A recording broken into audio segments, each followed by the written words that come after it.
Hello everyone, स्वागत है आपका इस नई वीडियो में। एक ही वीडियो में हम पूरे के पूरे 20 क्वेश्चन करेंगे, इसलिए आप मेरे साथ बने रहिए। इससे पहले भी मैं सारी वर्कशीट सॉल्व करा चुका हूं, तो चलिए इस वीडियो को शुरू करते हैं। सबसे पहले है हिंदी।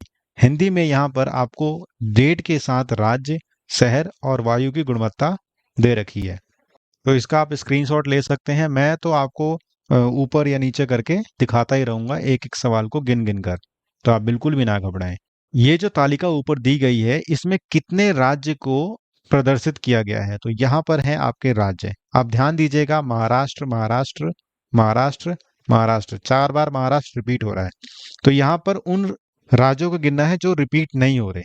तो यहाँ पर आपके 6 राज्य हो रहे हैं। महाराष्ट्र हो गया, बिहार हो गया, फिर हो गया मिजोरम, राजस्थान, हरियाणा और पंजाब। तो इसका आंसर हो जाएगा आपका 6, यानी बी। पूछा गया है कि कितने राज्यों की वायु गुणवत्ता अच्छा दर्शाया गया है। अच्छा, अब देखो अच्छा कहाँ पे लिखा है, ये लिखा है अच्छा। तो ये अच्छा है, ये भी अच्छा है, ये भी अच्छा है, ये भी अच्छा है, बट है कितना? देखो, महाराष्ट्र है, ये राजस्थान है, फिर दोबारा राजस्थान आ गया, फिर दोबारा नहीं, मिजोरम अलग है। मिजोरम, राजस्थान और महाराष्ट्र, तो 3 राज्य हो रहे हैं यहाँ पर। तो यहाँ पर आपका आंसर हो जाएगा 3, बी के साथ जाएंगे हम। अब यहाँ पे जो सवाल पूछा गया ना, थोड़ी सी कमी हो गई। तालिका के अनुसार कितने शहरों के नाम पूछना चाहिए था, वो गलती से राज्य लिख दिया है। कितने शहरों के नाम अ अक्षर से शुरू हो रहे हैं, तो यहाँ पर हमारे पास शहरों के नाम लिखे हैं। अब गिनिए आप कितने अ से शुरू हो रहे हैं। 1 2 3 4 5 6 7 8 9, तो 9 शहरों के नाम अ से शुरू हो रहे हैं। तो यहाँ पर हमारा आंसर जो होगा वो होगा डी, 9। इस तालिका में कितने राज्यों की वायु गुणवत्ता संतोषजनक है? संतोषजनक गुणवत्ता को हम देखें तो यहाँ पर संतोषजनक ये दिख रहा है, देखो, ये संतोषजनक है, ये भी संतोषजनक है, लेकिन हमें राज्य को रिपीट नहीं करना। ये ध्यान रखना है कि राज्य को रिपीट नहीं करना है। तो ये महाराष्ट्र है, ये भी महाराष्ट्र है, बात एक ही है। ये भी महाराष्ट्र है, ये भी बात एक है। तो महाराष्ट्र, हरियाणा और पंजाब, देखो, महाराष्ट्र, हरियाणा और पंजाब, तो 3 ही राज्य हैं जिनमें वायु गुणवत्ता ठीक बताई गई है। तो यहाँ पर चौथे का आपका आंसर हो जाएगा 3। तो थोड़ा ध्यान से करना है, इसमें छांटने में थोड़ी सी आपको दिक्कत आएगी। पूछा गया है कितने शहरों की वायु गुणवत्ता संतोषजनक है। तो अब हमें शहर के हिसाब से देखना है कि संतोषजनक कितने शहरों की है। तो संतोषजनक शहर देखा जाए तो अमृतसर, अंबाला, अकोला और अहमदनगर, यानी 4 शहर ऐसे दिख रहे हैं हमें। नहीं, मुंबई भी है, 5 है, 5। देखो, ये रहा मुंबई। तो 5 शहर हमें ऐसे दिख रहे हैं। तो यहाँ पर हम आंसर लगा देंगे, आंसर सी, 5। तो इस प्रकार से ये वर्कशीट आपको बार बार नीचे और ऊपर को शिफ्ट कर करके देखनी थी। अब चलते हैं हम अगली वर्कशीट पे। ये है क्लास रूल्स। क्लास रूल्स में क्या होता है, जब कोई बोल रहा होता है तो हमें ध्यान से सुनना होता है, टीचर्स की डायरेक्शन को हमें फॉलो करना है और शांत रह के जल्दी से करना चाहिए। जब भी हमें बोलना हो तो हमें हाथ खड़े करने चाहिए, दूसरों का रिस्पेक्ट करना चाहिए, तभी हमारी भी रिस्पेक्ट होगी और स्कूल की रिस्पेक्ट भी तभी पॉसिबल है। हमें सेफ रहना चाहिए और ईमानदार रहना चाहिए। टीचर्स को हैप्पी करने के लिए हमें अपना होमवर्क अच्छे से कंप्लीट करके आना चाहिए, इससे टीचर्स बहुत हैप्पी रहते हैं। अब है which rule should we follow when someone else is talking. अगर कोई बात कर रहा होता है तो आपको कौन सा रूल फॉलो करना होता है, तो हमें उसको ध्यान से सुनना होता है। तो आंसर बी हो जाएगा। अगर आपको कोई आइडिया शेयर करना है तो आप किस रूल के हिसाब से चलेंगे, तो आप हाथ खड़े करेंगे। जब आपको आपका टर्न आएगा, आपको बोला जाएगा कहने के लिए, तो आप कहना चालू कर देंगे। अगर टीचर कोई आपको इंस्ट्रक्शन देती है तो आपको क्या करना चाहिए, तो आपको क्विकली और क्वाइटली उसे कर लेना चाहिए। आंसर बी हो जाएगा। रेस्पेक्टिंग योर क्लास का मतलब क्या है क्लास रूल के हिसाब से, तो रेस्पेक्ट करने का मतलब ये है कि आप उसे गंदा ना करें।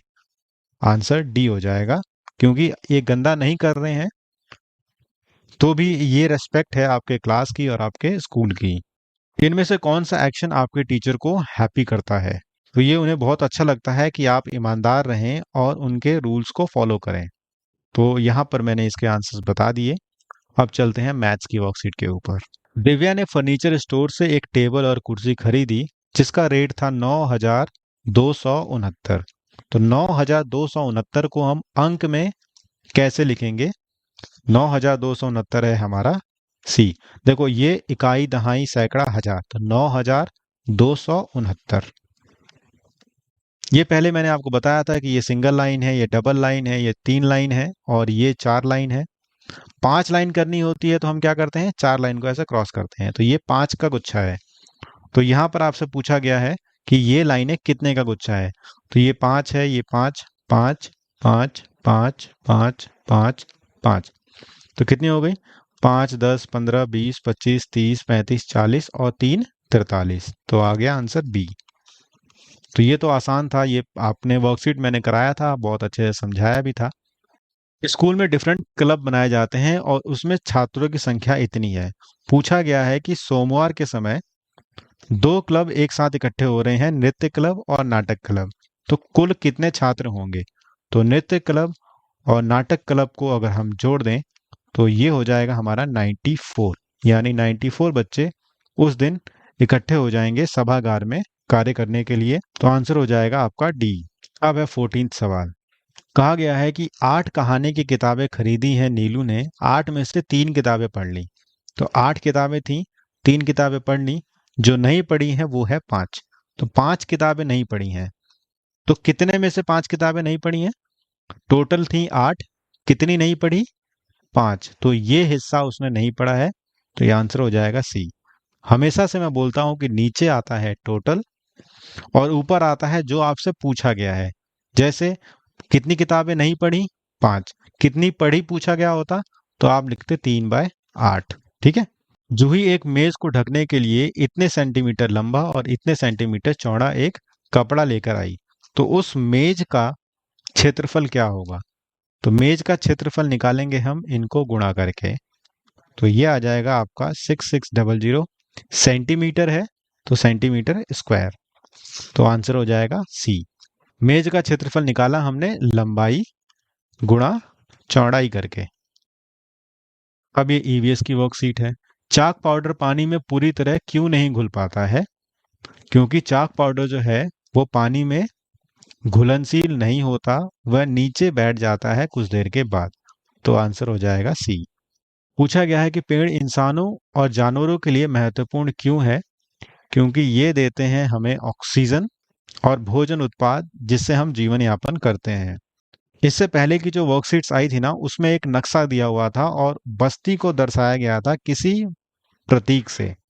तो यहाँ पर जो बस्ती का प्रतीक है वो है आपका सी। ये है आपका मंदिर का, ये है आपका गिरजाघर का, ये है आपका कब्रिस्तान का। तो मुझे याद है क्योंकि मैंने वर्कशीट्स कराई हैं आप लोगों के लिए, मैं बहुत अच्छी मेहनत कर रहा हूँ। चैनल को सब्सक्राइब करके दूसरों को शेयर जरूर करें। ये मानचित्र वाला सवाल भी उसी दिन उस वर्कशीट में आया था। 19 और 20 जो सवाल है वो इस मानचित्र के हिसाब से करना है। तो 19वां सवाल ये पूछा जा रहा है कि खंड 3 में कुआं किस दिशा में है? तो यहाँ पर कुआं जो है वो ये रहा खंड 3 में। ये हमारा मैप है, ये है उत्तर वाली दिशा, ये दक्षिण, ये पूरब और ये पश्चिम। तो मैप में अगर देखा जाए तो मैप यहाँ पर नीचे भी जा रहा है, मतलब इधर भी है। तो इसके पश्चिम में मुझे दिखता है, तो मैं इसका आंसर लगा रहा हूँ बी, 19वें का बी। अब 20वां उत्तर, खंड 5 खंड 8 से किस तरफ है? खंड 8 से खंड 5 किधर है? देखो ये है आपका खंड 8 और 5। एक बार इसे मिटाता हूं। खंड 8 ये रहा, खंड 5 ये रहा। तो यहाँ पे आप लगाएंगे ये मैप। 8 से पूछा गया 5 किधर है, तो 8 से 5 ये होता है आपका पूर्व, ये पश्चिम, ये उत्तर और ये दक्षिण। तो ये इस कॉर्नर पे है देखो, तो इसे हम कहते हैं उत्तर पश्चिम। तो आंसर हमारा हो जाएगा बी, उत्तर पश्चिम। तो इसका आंसर बी है, इसका आंसर बी है, ये है आपका सी ये बी। बाकी सभी आंसर्स, बाकी सारी वर्कशीट्स मैं यहाँ पे आपको समझाकर सॉल्व कर रहा हूँ। इसलिए हमें सब्सक्राइब करें और अपने दोस्तों में वीडियोस को शेयर करें। Thank you.